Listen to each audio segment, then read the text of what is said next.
Alright, coming up here, we're going to come to the treasure knife fight. I like to have flare wand equipped in this.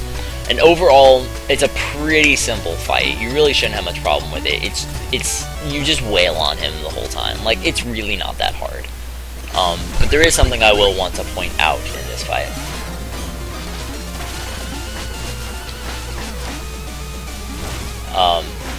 Let's see if he'll do it for me.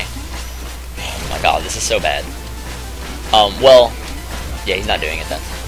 At some point, he will decide to go across the screen here. You want to kind of conserve your magic because you want to be able to flare him if the time comes, but I was able to just hit him because his health was low enough. Now, the big thing I want to note is that his patterns are random. And the biggest thing that can mess you up is if he decides to go up.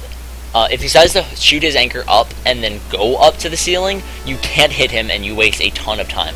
But when he goes up to the ceiling like that, if you actually like pogo up him and go up there with him, you can get a ton of damage off very, very quickly.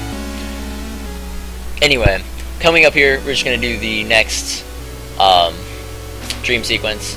Overall, just let these knights stab you. They'll do a full heart of... Never mind. Okay, in an ideal world, you'd want these knights to just stab you and keep on doing a full heart of damage, and eventually you will die. And as soon as you die, Shield Knight will drop, and she'll just have dropped sooner.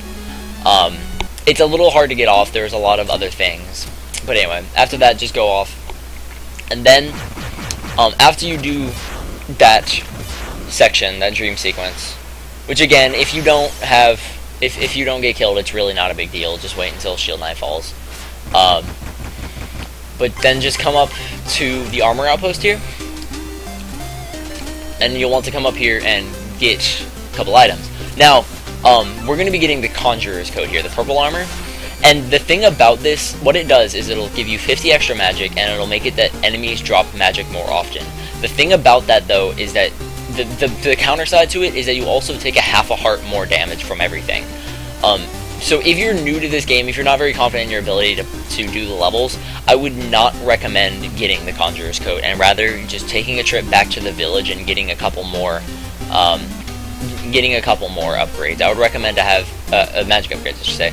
I would recommend having about 60 or 70, because it's a lot easier to die in some of the later stages, especially in Polar Knight stage, if you have the Conjurer's Coat. But anyway, after that, go ahead and go buy the charge handle, and then be on your merry way. Just come drop down here and exit the armor outpost.